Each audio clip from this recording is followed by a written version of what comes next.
Go. What is up, HVAC Nation, or whoever you are out there that happens to see good old Pete and Kelly together again? Just talking about HVAC, talking about HVAC businesses and everything in between. So, how are you doing today, Mr. Pete? Hey guys. Yeah, I'm doing good, Kelly. Thanks for Good. asking. I know we're always joking about this. We should have been recorded 30 minutes ago, but Kelly and I get on here talking and it just goes. I'm like, man, why didn't we record that? And you can't recapture it. It's gone. But uh, Kelly's a wealth of knowledge, and we just have such similar backgrounds. I mean, we're different, but we have so much in common that sometimes it's really, really fun to just chew the fat, talk about the biz. And Yeah, absolutely. yep. I've been stuck on this pricing thing, and we don't have to get into pricing because I know we talked about this before, but I talked about it on a YouTube video, and it did really well. I think I really struck a nerve, and it's because I'm just talking about the guilt associated with charging what you need to charge. However, people don't understand that that's what they need to charge, so they charge less. Yes. And the reason they charge less is because they feel guilty, and guilt always starts with I'm a good person and good people blank. So like in our instance, it's I'm a good person and good people don't overcharge their customer. Or if it's something like you're feeling guilty about, you're in your business and you're trying to step out of the field, and it's because you have a belief about what a good boss is. Like I'm a good boss and good bosses work side by side with their people. And when you break that belief, because your behavior doesn't match your belief, you're going to feel guilty because you're breaking that belief that what a good boss is supposed to be or what a good person is supposed to be. So I don't know if that's going to take us down a weird path, but I just wanted to get that off my chest because I wanted to touch on it a little bit deeper. Well, Um, I could not agree more. It's called incongruency in the psychological world, where exactly what you just said, your behavior and your beliefs are in conflict. They're not working yep, together. yep, And I don't care who you are and where you are in this business, you have to go through this. You have to step into this environment where you're not comfortable and you're behaving in a way that's outside of it doesn't necessarily just have to be limited to your beliefs, but to your self-confidence sometimes. And we have to go through this. But I think, Kelly, your point is based on the fact that before we were business owners, we were consumers. And yeah, and so when we look at the price of a contactor and we see what the boss is charging, but back when we were techs, so if we still have some techs on the loan, then that gap must be the profit, right? That's what the company's making.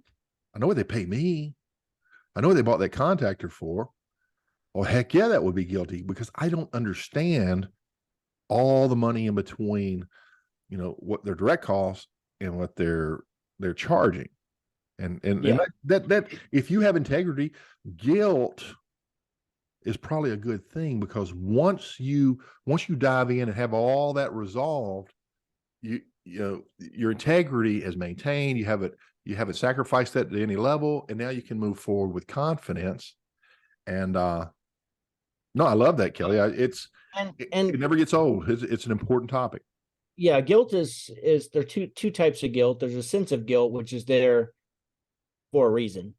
When you if you the some training that I took when I was learning some of this stuff, he's talking about like, if you pull into a customer's home and you back out and you knock over their trash can, the urge for you to get out and pick it up and put it back where it was, that's a sense of guilt.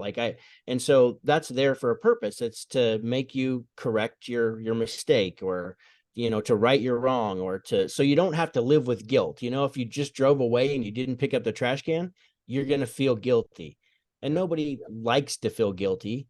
And so that's there to serve us. But then there's also what's called the neurotic guilt, which is something that probably happened a while ago, and it's unresolved, and you still feel guilty about it, whatever that may be.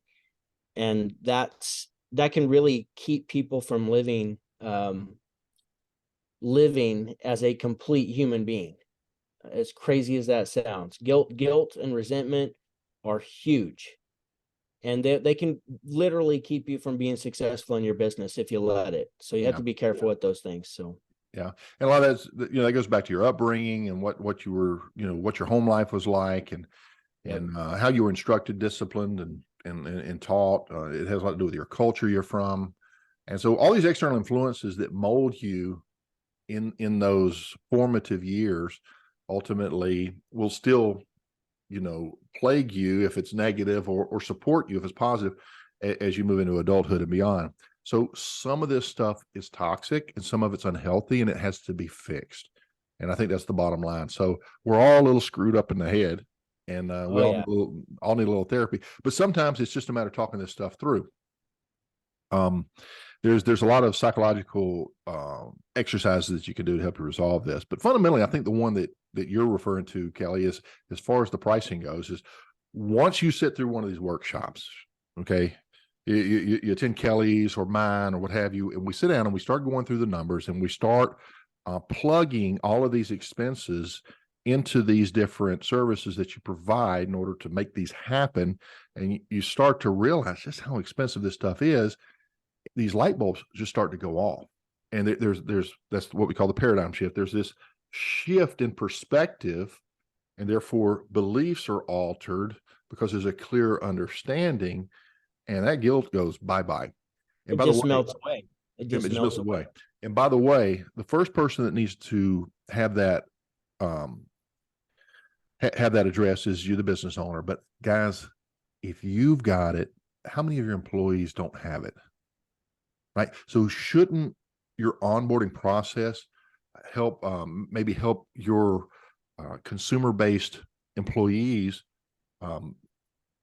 get that education, get their paradigm shift, so that they can understand, wow, this is just what this company has to charge. And there's a measure of transparency in the financials that are required in order to do that. Don't necessarily mean you need to publish your numbers back in the meeting room, but it should be incorporated to the point where they're comfortable, charging for your services. And, some people don't have any problem with it, but there's a lot that do, and you don't know because you're not there, and it could be hurting yourselves. Yeah. It's usually pretty clear in their numbers. If you're just tracking, if you got multiple technicians and you're watching them, you're going to be able to tell the ones that are uncomfortable about, because here's the thing too, when it comes to just money in general, just any money, is that oftentimes, well, everybody has a different money story, but oftentimes it's a lack of money that was always the issue in, most middle-class America, middle, lower class, wherever you were raised in. Like, I remember my parents, fighting about money different times in my life, and money's just like, it's a huge thing that causes lots of divorces. And so a lot of people have dealt with, not having money at some point in their lives. Not everybody, but some people have. And so I know I certainly have. And I know that that makes it has an effect on your psyche and the way you act around money and the way you talk about money. And so just the fact of just asking for a check or a credit card can be really, really difficult for some people. And they may be great technicians, but they really struggle when it comes to asking for money. So you got to be aware of that for sure. Yeah, I agree. It's called a mindset of scarcity. When you grow up, there's not enough money, there's not enough food, there's not enough, there's not enough customers out there, there's not enough business. And at some point, once we get past that and we come from a mindset of more abundance, and we realize, wow, there's just so much business out there, there's so much money out there, there's so much available. It's a nice reset. It gives you a fresher perspective, and it's empowering as opposed to being disempowering. And so again, it's all psychological stuff, guys. This is such an important part, and we're beating this up, I think, primarily because, you know, we've been through this, and there's levels in your development. Okay. We all have problems, but many of us are not problem aware. We have a problem, but we don't realize we do. We think everything's okay. And, you know, we can be aware of some of the consequences of these problems, and we tend to blame them on other things. But until we're aware of the fact that there is a problem, it's kind of hard to address. And so paying attention to ourselves is going to be an important step in our personal development as professionals.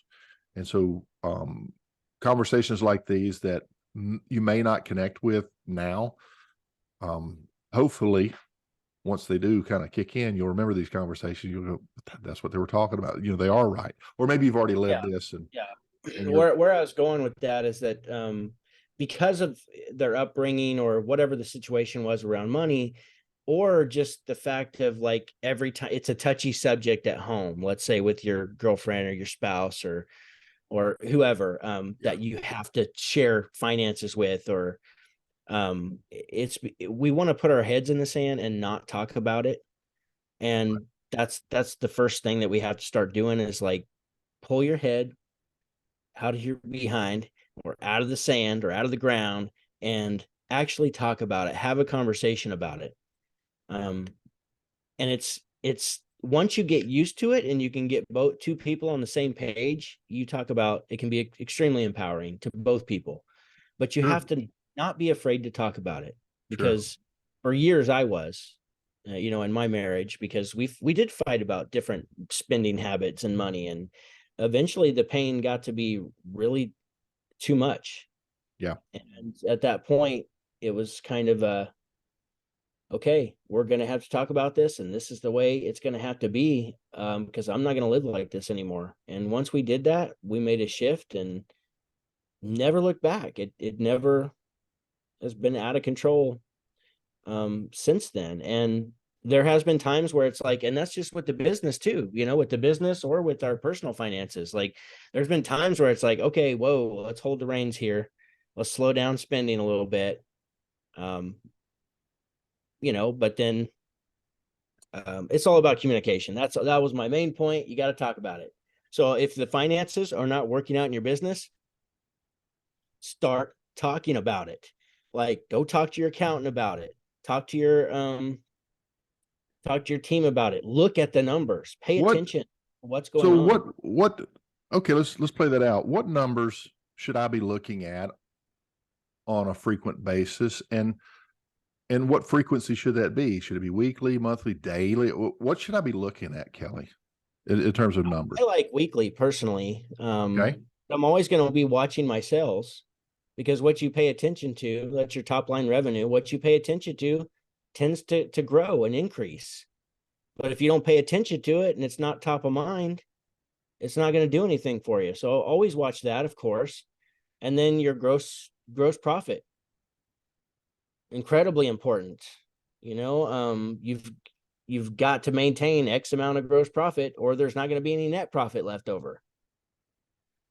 So of course you can go ahead. Yeah. No, I was just thinking of Ron Smith, I think it was, who said, what gets measured is what gets done. And by measuring your top line and your GP on a weekly basis, it brings that attention over to that. And if it starts to get out of line, something is done about that. But if you never look at it to begin with, how far out of whack does it ultimately get before it hurts? And then by the time you look at it, the damage is done. So top line, gross revenues, gross profit, because, you know, we need that to pay the bills, and we have a certain number that we have to hit every month. And what else?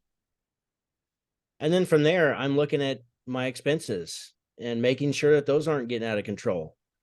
You can also watch so that's just looking like at a profit and loss statement.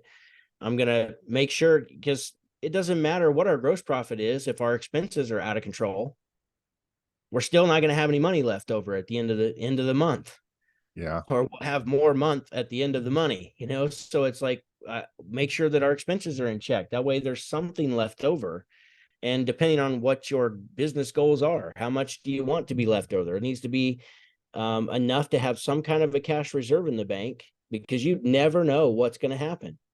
Never know what's going to happen in this economy. You just never know what's going to happen in your business. So you got to have some cash reserves to be able to survive, some difficult situations and times. Yeah. And initially, when you don't have cash reserves, the second best thing is a good credit line that you can dip Yes. into if Yes. you don't have the money. Yeah. I would So, recommend having both, though. oh yeah, yeah, absolutely. So we've got our top line. What about by departments or even deeper? I think, yeah, departments are incredibly important. The majority of businesses that I work with, I'm not super concerned about every department being broken up. It's not a typical accounting system. Most of the time, it's not that you can't get a good accountant to move a couple things around for you so you can start getting some departmentalized statements. But I personally don't focus on that with people. I think once they get to 5 million or so, well, I'd say 4 million, it gets a lot more important. Right. And so the reason it gets important, I think it's the reason it's important for everybody. And it may not be that big of a thing as you're smaller and you're growing, but well, let me just add to that real quick. It's really hard to departmentalize when you are smaller and growing, because you have people who do multiple roles most of the time. yes. If you've got separate people for service, separate people for install, absolutely get on it. Like, talk to your accountant, get departmentalized, but that's normally not the case. Mm-hmm. So it's literally a guessing game. Mm-hmm. On how much of their wages or how much of this goes towards this department and that department. It's an absolute, what Eleanor calls a wag. It's a wild ass guess. Mm-hmm. Swag. So, yeah. So sorry. Something like that. It's not a swag. Yeah. It's just a wag. WAG. Wild ass guess. Yeah. Yeah. What was swag? It was I don't know. Something wild ass guess. Anyway, so yeah, so the departmentalization is definitely something that you can grow into. And what I was actually thinking, this is something that we found was important, is that we looked at revenues by vehicle, so that if we had somebody that was really kind of costing us money and had a lot of callbacks and stuff like that, hopefully it would come up. But a lot of this is really software and information in, information out. But if it's not set up in a way to benefit you, then you're not going to get any benefit out of that. It's got to be set up properly, and it has to be entered properly. So, just throwing everything in income and throwing everything in everything that you spend over in expenses and one big sum, it makes it hard to dial in. But the point's well taken. It's it can get pretty complex. One of the things that Kelly's really done a good job at is, keeping it simple for the contract so he can focus on other things. And so he'll take complex things like this and organize them in a way that you can operate, not, spend all your time, with all the details. Right. And so that's awesome. But we just so when it comes to, I like your like van revenue, like tracking van revenue, making sure that so we would look at that too. That's another important number, is to just look and see what are your technicians bringing in versus what they're being paid. There has to be, like, they have to make money for the business. They can't or you have to have if you've got one really great technician who doesn't do sales, but he's just a wizard at fixing anything, well, he's going to demand a really good wage typically. sure. But so that's hard to monetize, because he may not be billing out a whole bunch of, huge tickets, possibly. I don't know. Depending on how you use You them, still have to weigh, like, the person. It's not just about the money, like, that they bring in. You got to weigh the person. Who are they? Are they great for your culture? Do they show up? Can you depend on them? All of these things. So, but there still has to be some kind of give there. It's give and take, it's give and take Yeah, both ways. I think if the software has the ability of at a push of a button to provide this information to the extent possible, that's ideal. But I don't think we're quite there. I don't think that the accounting industry is designed by heating and air conditioning contractors. They're designed by accountants, so there's always a little bit of a gap there. But when it comes down to accounting, I know that QuickBooks seems to be the most common. Who do you like, and who do you tend to recommend, Kelly? QuickBooks, that's the only one I'm even somewhat familiar with. Okay, all right. And what about some of these other softwares? What are key softwares that help the guys keep their finger on the pulse of their business?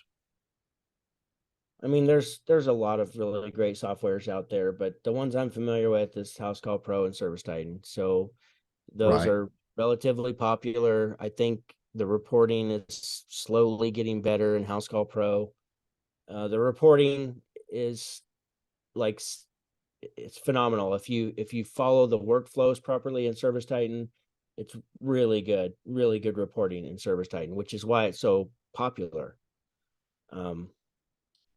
But I'm not going to say that either one of those are the best whatsoever. There's Right. new ones coming up all the time, and it's I don't think it's, if you can keep your average tickets and your departments somewhat, like, this is install, this is what we did in install, this is what we did in service, which oftentimes you got to use tags or something like that, depending on the software. Mm-hmm. You can keep track of it that way. But average tickets for techs, closing percentages, like we were tracking closing percentages when we were using other softwares besides for Service Titan, and we were doing that manually. So we could watch, like, what is this guy and this guy and this guy's closing percentages, right? So we knew who had a hot hand. And then, Service Titan's perfectly capable of tracking that for you. So you don't have to do all of that stuff. That's why there's so many not integrations, but it's a heavy duty software. It is, and it's not cheap. So No, it is not cheap at all. I think that's why House Call Pro is such a popular program with smaller companies, because it's so much more affordable, and it's a good CRM, and it does a lot of other things outside of that, because we're always looking for other softwares that are going to help us be more productive. Clearly, when you are, your flat rate and you're wanting to use some software for your repairs, there's multiple options on there on that out there, and then you have QuickBook Pricing for your systems replacement on equipment, and so there's some great software out there for that. But when you start getting this stuff spread all over the place, sometimes it can be a little overwhelming. So, you being the master of the KISS method, is there another recommendation that you would blend into QuickBooks and either House Call Pro and Service Titan? I mean,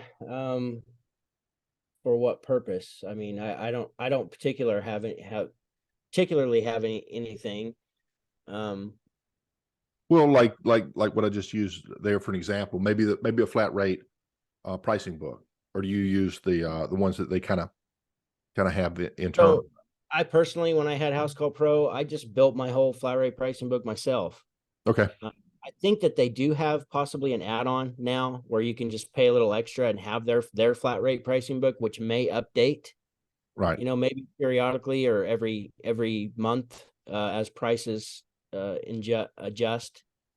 Yeah. Like a national average pricing for the parts. I'm not 100% for sure on that. I know Service Titan had that, for instance, and I paid for that, and it was nice because I could go in and change my prices like that. Boom. Yeah.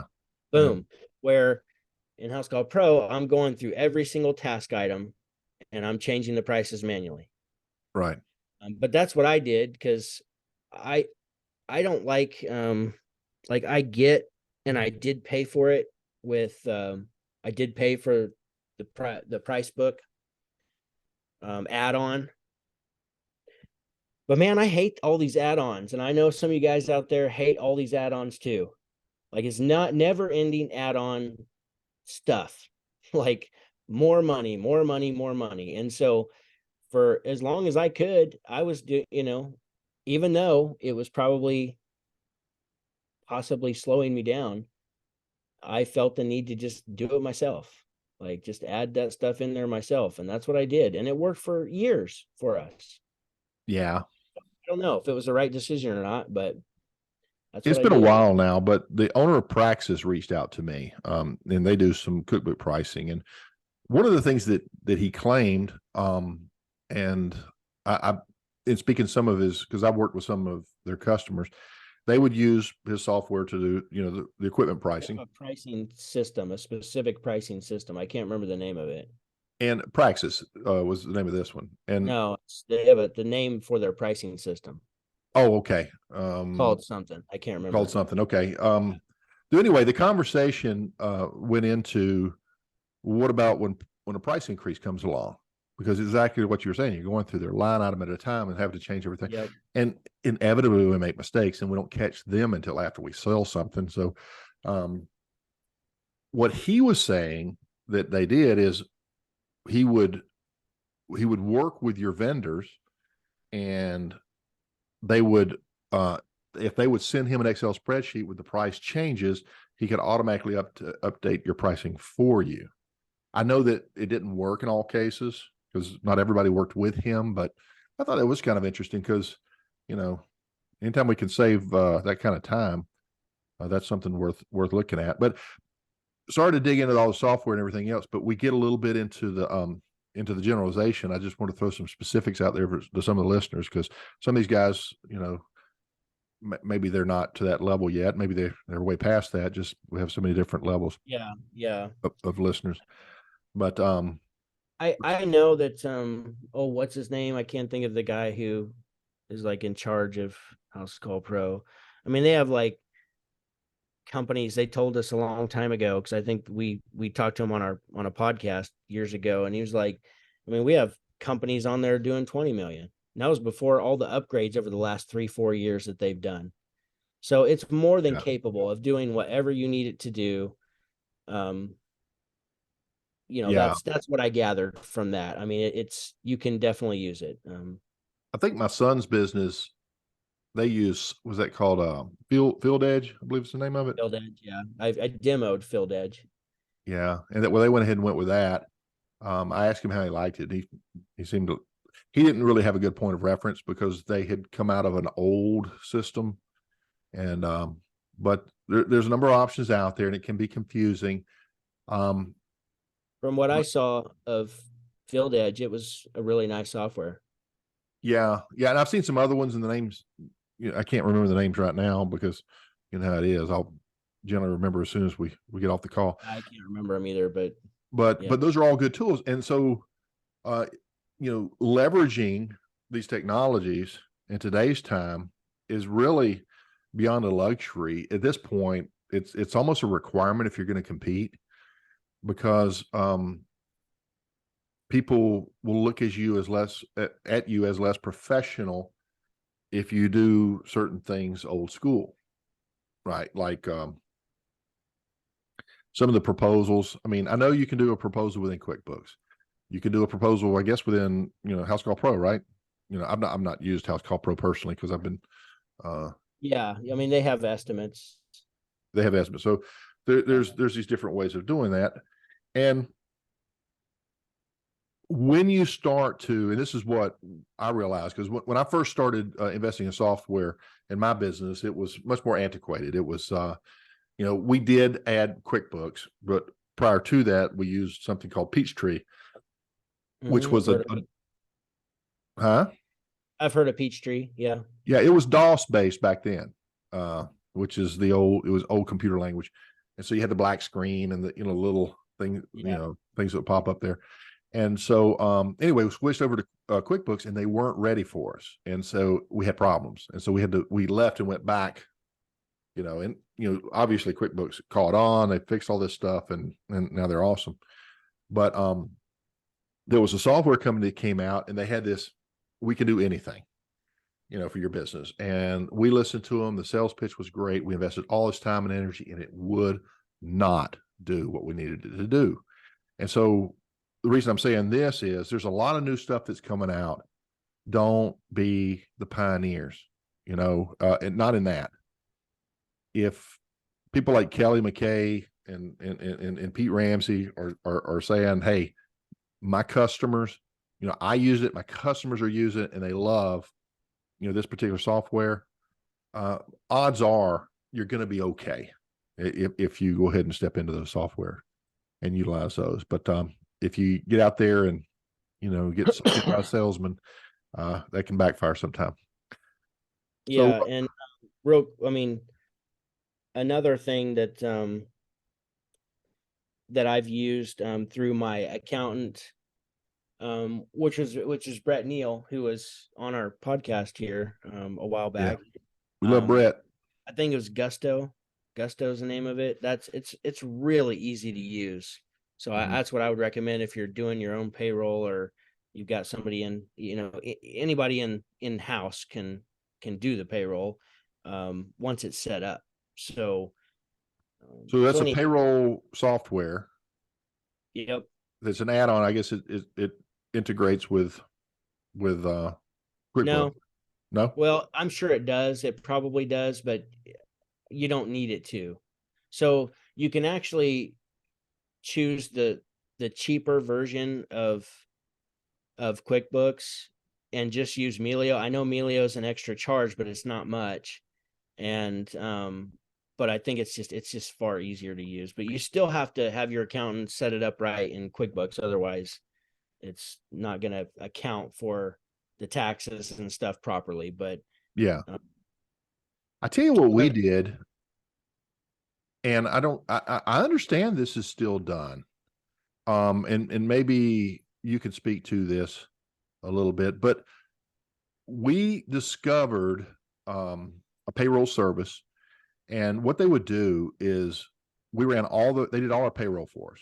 We just basically sent in the time cards. They did everything. They tracked vacation and all the taxes and everything else, and we just cut them a check every week.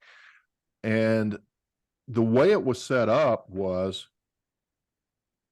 it was called an employee leasing company. So our employees went to basically work for them. They leased them back to us. And the reason it was done that way was that their mod on the insurance on workers' comp was terrific. And so our savings just on insurance paid for the payroll services and then some. And I don't know if that's still the case on workers' comp, but particularly, are you seeing anything like that, Kelly? Yeah, I don't know. I haven't dug into anything like that with any of my people, but I can.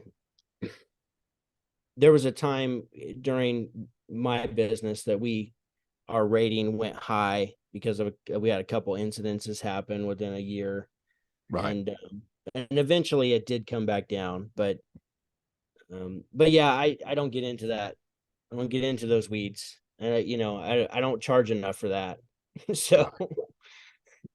It's not necessary to get to a point of financial stability, and not more than stability, but to get to a point where the business can run very well without you. It went well with your absence and can be profitable, absolutely profitable. So Kelly, this may be a topic that you and I know nothing about, but I remember hearing that they have this credit, a federal credit. I think it was an employee retention credit or something like that, that amounts to about $26,000 per employee that your business may qualify for during the COVID times. And this is in addition to the PPP programs that were out there. Are you aware of anything that's going on that personally? I probably got 6 phone calls today. They keep calling me from all different states Okay. saying, "Oh, you could qualify for up to $26,000." I'm not. I talked to my accountant about it, and they were like, "Yeah, they weren't interested." And so I'm going to do what they tell me to do because I feel like they're professional. They've been with me. I've been with them for a long time. So, and Yeah. because I sold the business, if I was still in business, then I might dig deeper on that. But I'm going to take their advice and just probably stay away from it. So Yeah. Now, for you business owners that are listening, talk to your accountant on this, but it depending on when Yeah. you're listening on this, because this is record April 27th of 2023. By the time you listen to this, at least a few days would have passed and possibly much, much more. So maybe the timing's bad on this, but that's one of those things, you got to call and find out, just make sure. Like Kelly's case is different. My case is definitely different. And, but yours may not be. So, Yeah, at those numbers, you got to check. does not hurt to ask. And I'm a huge, I'm a raving fan of Ian Shotiness, or I always call him Shotanis. I know I'm saying it wrong, but the big picture consulting, the HR guy, Okay. he's posted something in a group. He knows a lot about this, so I recommend him a lot. And he knows his stuff, and he'll be able to navigate. We did that anyone too. like I think you were part of our group during COVID remember, because we did a lot of, you were a guest speaker on our program, but at one point Yeah. when the PPP program come out and we were looking for somebody to explain it, Yeah. Gary Elix volunteered and he came in and broke everything down for us. And, Sure. Gary's just, a brilliant man and Yeah. a real asset to the industry. I haven't heard from him in a long time. I don't know if he's gone inactive or what. He was living out on one of the islands in the Caribbean, last I heard. When he's not Yeah. flying up to see Weldon Long and smoke cigars, right? And with Drew Cameron, who I've never met, but seems like a good guy. Yeah. Yeah. Haven't really, I just realized that too. Now that you said that, I'm not seeing him post quite as much, but maybe because I'm not spending as much time in those groups as I was at one time. Yeah. But yeah, I haven't seen a post from him for a while, but I know where he lived was like, cause he's got a place there. Cause I know it was a cruise, one of the cruise places that we like, I've been there Grand just to visit Cayman, for one day. Grand Cayman, Yeah. or something. Grand Cayman. I'm just sure that's it. Yeah. Yeah. That rung about, because actually that's how I just remembered, because we did a cruise through there one time and we got off and did a little bit of snorkeling and whatnot. It was beautiful. I think that was they had the Stingray aquariums or something. Was that the one? That sounds right. I remember, I'm pretty certain you had to take a tender because certain boats, the ship there's not a dock that the ship can pull right up to, so you had to take a tender over. And I remember having to take a tender to Grand Cayman, and I know I did like a snorkel excursion there. So yeah, we did Jamaica too, but there I think they parked. They were able to. They were able to port, and we walked up that Dun River Falls. That's cool. You guys ever get a chance to take a cruise? If your supplier takes you, go. Well, I tell you what, if I ever go to Jamaica again, I will definitely do like that, because I'm not going to the city again. It was one of the, I hated it. Absolutely hated it. How's the marijuana on that excursion? Well, I got asked if I wanted to buy marijuana probably like 42 every 10 times. minutes. Yeah. Especially because my wife and I have tattoos, and so I guess if you have a tattoo, like, you definitely are a pothead. Not that I've never smoked pot, but I'm just saying that like I'm not kidding. 42 times in probably a 4-hour period we were asked you gotta be careful. To buy brownies, if we wanted to buy some weed or a blunt or whatever, just that. And do you need a cab? Yeah. You need a cab, you need a ride. I mean, that was probably 50 times we got. I fucking hated, excuse my language. I hated it there. Yeah, did you? I don't Yeah. care if I go back. So We went to Cartagena, Colombia one time, and they had this little scam that they would do. And what they would do is little locals would come down and sell cocaine, little pouch of cocaine for, a few bucks or whatever. yeah, Then they go report you to the cops, and the cops would come over and try to arrest you, and then they blackmail would, you. yeah, right. And so that was their scam. And Yeah. we heard some of the guys talking about that, and it was they got scams upon scams. So yeah, when you're traveling, you got to be careful. Hold on to your wallet. So, Yeah, I didn't enjoy that. I was gonna yeah, say, yeah. But anyway, but oh, we're yes, going to Costa Rica in July, nice. which is What not part? far from you. It's not No, no, 5 minutes. no. We're threatening to drive across the border, but actually, we're looking to a place called Boquete, which is close to Costa Rica, and it's actually a tourist attraction from people from Costa Rica to come down and see because it's just so beautiful. But what part of Costa Rica do you know I yet? don't know the exact. Okay, I don't know the exact. It's like a retreat thing that we're going to, like a 7-day retreat. nice. It's not like a. It's not like a luxury resort or anything like that. This is like a. It's basically a place where I could host in the future. I could host retreats for myself there, and it's like that's what they do. They help you host retreats, and but I'm friends. I say I'm friends. I took some training in November and got certified. With one of the guys who is like one of the owners of this retreat, and so they invited my wife and I out there. So, so yeah, Yeah, I'm pura excited about vida, pura vida. That's their expression. Pure life, what. pura vida.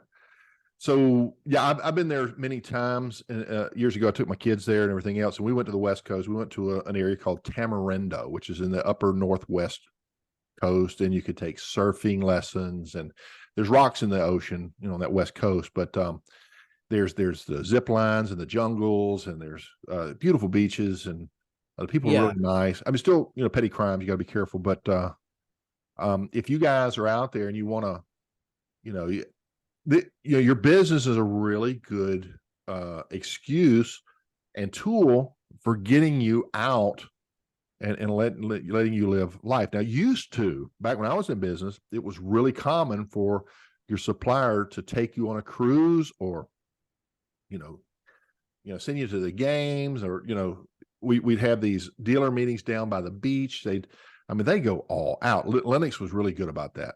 Train was pretty good too. yeah, um, and they've tightened their purse over the years, but they still exist. Now, you can write things off as well. So if Kelly McKay is holding an event in Costa Rica, you gotta go, right? You can write the whole thing off as a business expense. Just yeah, gotta absolutely. go, gotta go. Yeah, yeah, So that's what we're thinking in the future. I'm going to check it out and see if it's going to be the right place. But I'm going to tell you where it is here because I just looked it up. It's in Playa Buena Vista, um, okay. Guanacaste. Guanacaste. Yeah. I don't know that. Buena Vista means a good view. It's got a nice view. But That's like the pin on the. It's Playa Buena Vista is the okay, place. is it on the So Pacific coast?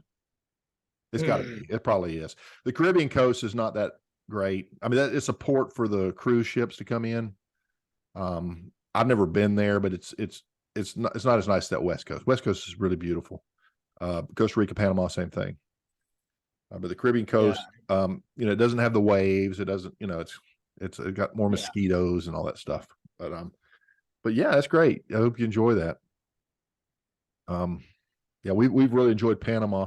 It's pretty hot, and the beautiful thing is, like, when you come into Costa Rica, in San Jose, it's a higher elevation, and so the weather's just beautiful. It's not hot, right?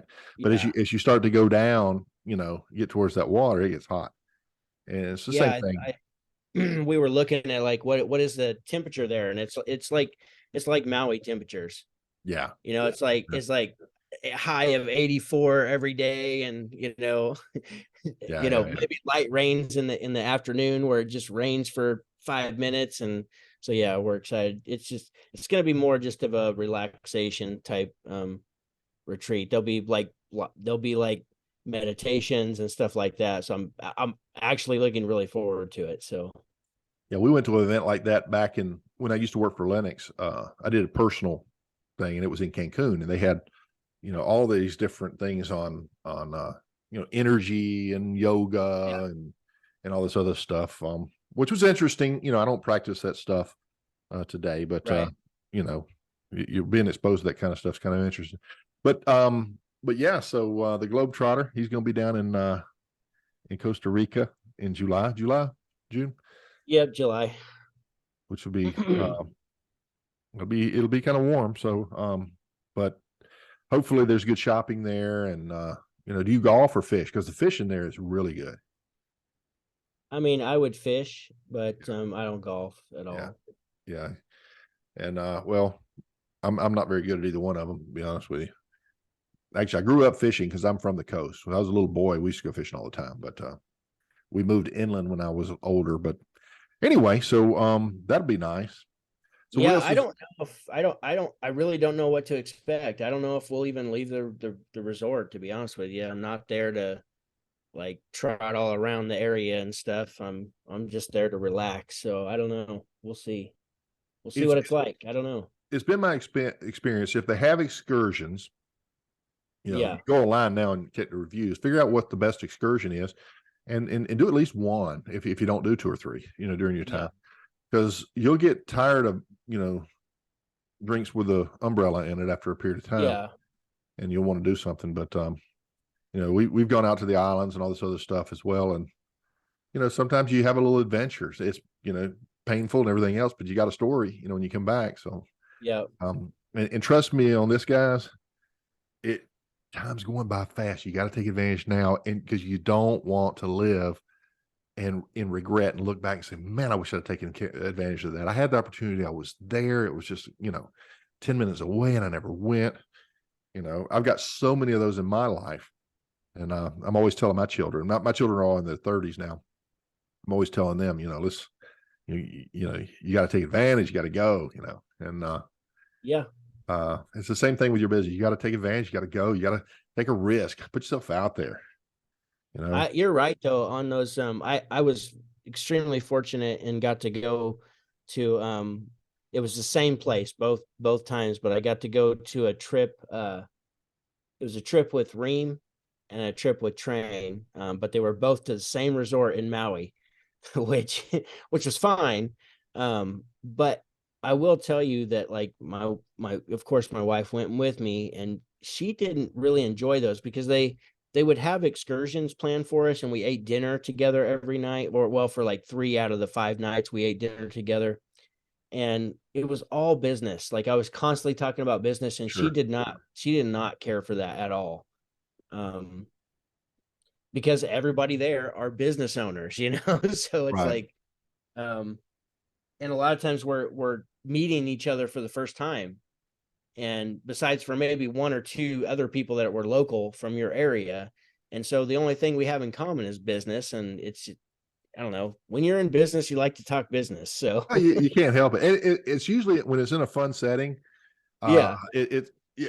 People drop their guard. They share secrets. Yep. You actually get more out of it than you realize. I got a quick story for you. Okay, so we had a dealer meeting one time, or we had a dealer event, and we went to the Bahamas. So we took a group of dealers down to Atlantis, and I remember I shared a room with another territory manager because I was working for Lennox at the time, and what a great time. The aquariums were everywhere, the water slides and everything else. So my story goes like this. One of my favorite dealers, his name was Tony. And Tony, he was about my age, a little bit taller than I, and he was married, and he was a big drinker. I was not, but I drank, because I was stationed in Germany. I love my beer. But so Yeah. he says, come by my room, because we were going to go out, and we were going to go around, and I had the Lennox card, and I could take him on, out to eat and stuff like that. Yeah. And he says, yeah, we tried the Bahama Mama down in the bar, and they don't know how to make a Bahama Mama. Let me show you how to make a Bahama Mama. And so we're drinking these drinks. We end up down at the beach, and there's this like sound where you can swim, and they had this water slide. We're buying something out of a coconut down there on the water. And all this time, they're so delicious and they're just flowing right down. We hadn't eaten. We haven't eaten yet. And I I have many flashbacks. We got on this water slide, and you slide down through a glass tube which goes inside of an aquarium that's full of sharks, and you come Yeah. out the other side. You've seen that on. So we're going down that, and I'm wiping out at the bottom. I got hammered, and it got to the point where he literally was having to help carry me back to my room. And we're supposed to be, yeah, we're supposed to be hosting dealers, not getting hammered.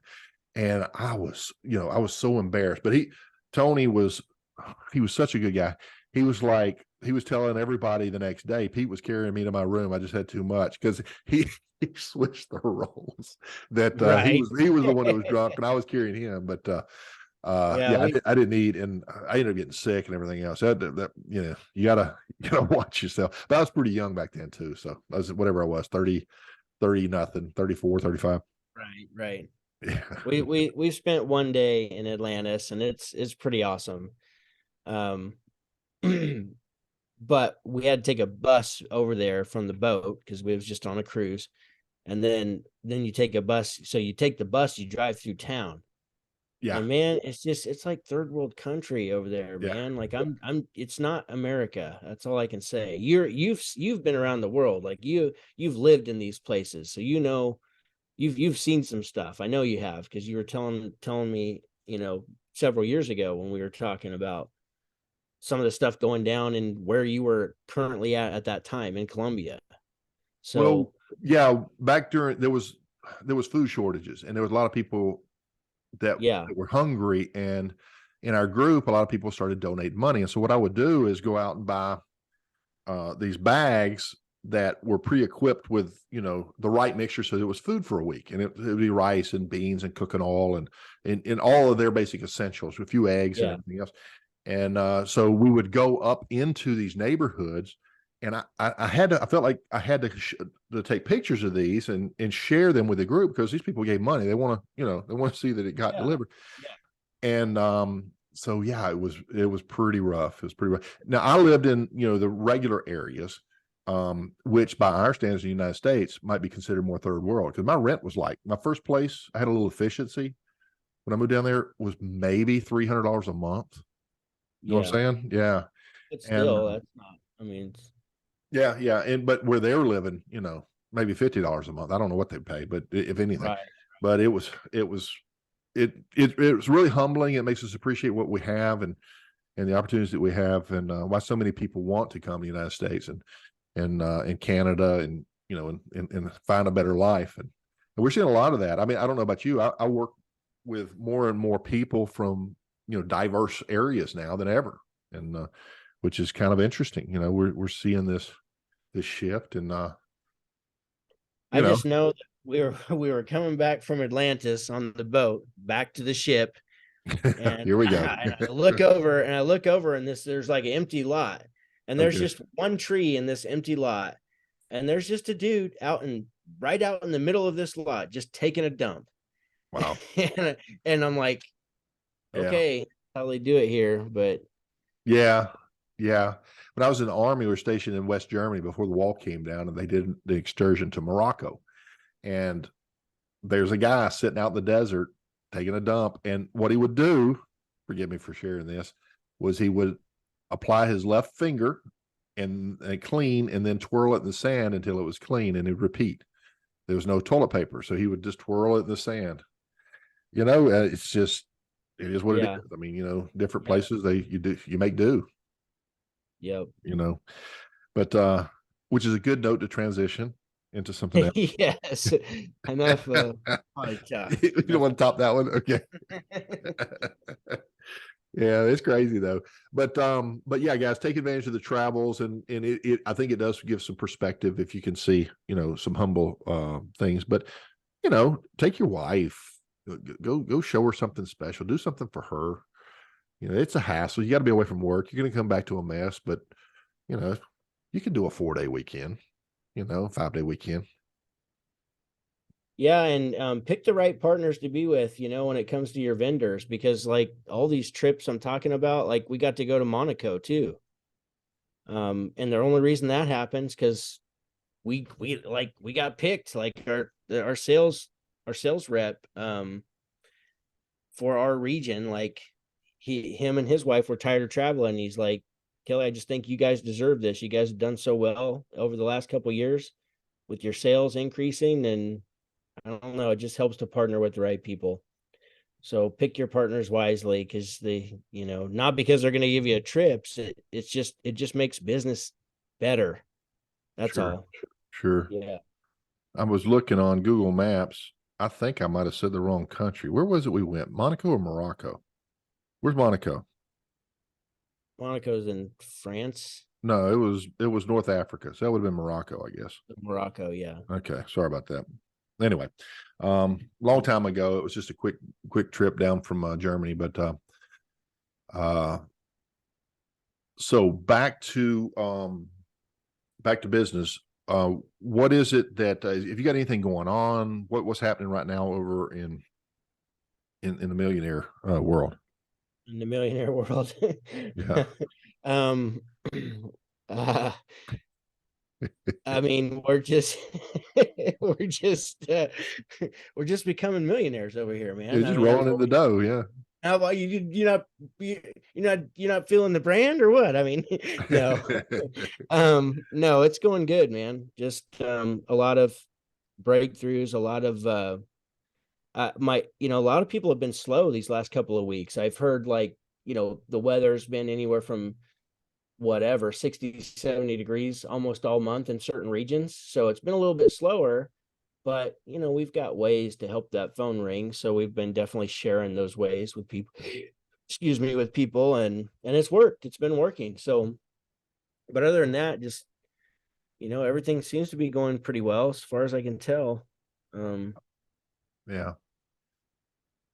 Yeah. How's things over in the HVAC greatness world? No, it's good. We've been working on our program, the HVAC Greatness program, which is my thing here, Yeah. and I've got several students we're taking this through on the pilot programs. We hope to roll it out to groups really soon, because just to oversimplify what we do is we help you make a lot more money. We help you sell things easier. We help build value in your brand, your branding, every step along the way. And we customize this in a way that makes you unique in a more desirable way for the consumers. And that was one of the things we were talking about pre-recording, was the importance of setting yourself apart from the competition. And while most people do that with their brand because they've got a really cool brand, really cool rap, and it's memorable, if we don't do that at a deeper level so that people can distinguish, okay, I get more, you're worth more because you're like maybe some kind of a specialist in HVAC, or there's something unique about your approach, then that's how ideally it's done. And it's a process to go through that. I mean, you could take a shortcut if you wanted, but if you do it right, you have to kind of go through a process. And so we've really worked that out. We're refining it every day, and we hope to have it really flow. But my goal is for the little guys. My goal really, do yourself a favor. Google on images heating and air conditioning company logos, and all you'll see, first of all, is red and blue, and it'll be that same snowflake and sun, or fire and ice, or some variant of that, and there's nothing unique about that. And so that's why, like our buddy over there at Kick Charge, Dan Antonelli, that's why he's got a backlog. I think the last I heard, he's got 5-month backlog on rebranding these vans. And while rebranding into an identity that's unique, it as a logo and as a brand is powerful.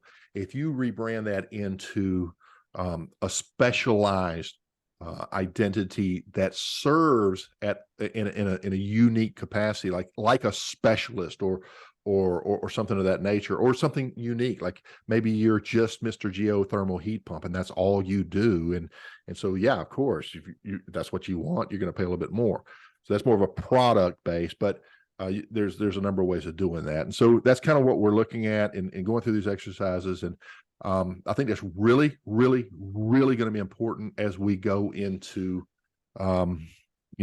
future economic challenges, because we know they're on the horizon. We know it's not going to be easy. And so we just have to be better at this kind of stuff. And generally, as an industry, we suck at branding. And that's just the fact. Yeah. We're getting better, but compared to other industries, we just not done a very good job. And we suck at a lot of things in our industry. Yeah. For being honest, I mean, come on. We can all get better for sure. So we don't want to open up that can of worms, right? Right. But we do a lot. I mean, there's a lot of really good people in our industry too. So it's yeah, and that was an observation. I'm sorry, that was an observation, because I remember when I came up, it just seemed like it was so blue collar, and it just seemed like they were these good old, I'm from the South, these good old boys chewing tobacco, and they'd fix your unit, they get it running. And my strategy was to bring some sophistication to the market. And we did, we really did. We did really well. And then, when I got outside and I got more advanced and I started moving around, Lennox moved me, to Florida, after I left North Carolina, after my adventures in the Bahamas. But years later, I moved down to Florida and met some other business owners, and there were different backgrounds. Some of them were from the Northeast, like New York, New Jersey, and that area. A lot of them were from the Midwest, because I worked the West Coast. And there were some very sophisticated business owners, and I didn't realize, the different levels to this. And it just goes to show that just because you can come into this business very easily, it doesn't mean that you can sustain yourself unless you're willing to grow as a business owner, as your business itself grows in your marketplace, because the competition is always evolving. It's always getting tougher, and the challenges that we face are evolving as well. Your customers' motives today are different than they were 10 years ago, and their buying habits, and they're going to be different 10 years from now. So we just kind of have to keep our finger on that pulse and adjust as we go. But the sophistication of you guys out there has come along. You guys are better than we were back in my day, I would say. As a broad statement. So but anyway. Yeah, I'll second that for sure. I remember like somebody coming to our house and like fixing my mom's air conditioner when I was a kid. It was just same thing, good old boy type, but there was a time through my business where we had so the gal who was kind of in charge of the marketing, who worked for the train people, her husband has like she describes his voice, I don't know if it's quite like it, but it's probably pretty close, like Sam Elliott, if you remember, like Sam Elliott, the cowboy, he's memorable. Really low, and I can't even make my voice isn't that low, but he did several commercials for us, and it was called The Good Old Boys at McKay's Heating and Cooling. That was like that was our thing, because we're in the Midwest, man, and farm country, and so we literally use that good old boy in our marketing. So how did that do for you? I don't know. I mean, I'll send you like some commercials and stuff that we did with him, and just so you can see and hear his voice, because he's really good. But I mean, it's just interesting what customers respond to. I don't know that it made a huge difference. We weren't okay. I don't know if we had tracking numbers at that point either. I cannot remember. So that was several years ago, because we rebranded later to Service HQ and everything. So who's the I can't believe I'm drawing a blank on this. Who's the actor? He's an old black guy from way back. I mean, he's still Morgan Freeman. Thank you. His voice is it. Yes, it's I mean, he phenomenal. can narrate anything. He can narrate Yes. ingredients of a box of cereal and just be you just intrigued. Yes. Yeah, he's a good one. So that's a nice skill set. I mean, you know, when with today's technology, you can literally borrow that, have it recorded, and apply it to your brand, and Yep. you have all the rights in the world to run that. That's pretty cool. Yeah, Chat you know, GPT, man. yeah. Yeah, He's it's one, and you mentioned another good one. But anyway, so well, good stuff, man. We're about at an hour now, so I guess we can wind things down. Anything that you want to close on? Anything you want to talk about on the way out?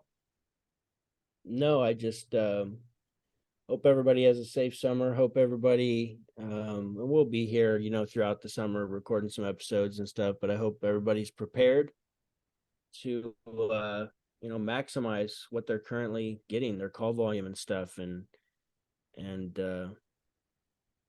like we talked about earlier in this episode, just pay attention to your numbers. You don't want to come out the other side of, you know, busy season and have it not be as good as you thought it would be. So pay attention, make some adjustments along the way. One thing I didn't answer, I don't think, is Pete was asking about, you're looking at your, you know, your reporting, your profit and loss statements. And, you know, I recommend once a week, just because you can make adjustments before the end of the month if you're looking at it more often. If something's going really sideways, sometimes you know what that sideways thing is, and there's nothing you can do about it. So you just have to know that, okay, this will pass and things will look better. But anyhow, Yeah. that's all I got, man. Just Great advice. Kelly was coaching me before the recording on getting back in the gym. He says, Pete, all you got to do is a little at a time and just keep building on it. And I'm like, thanks, coach. And but that's exactly what he just said about your business. All you got to do is, you know, add a little bit at a time. Start with those top line numbers and your expenses, and just kind of start from there. And you can grow into your P&Ls, but keep your finger on that pulse, because what you watch is what gets handled. What you're observing, or as Ron said it, what gets measured is what gets improved. So Pete Ramsey for Kelly McKay here, signing out. Hope you guys have a great rest of the week. Y'all take care.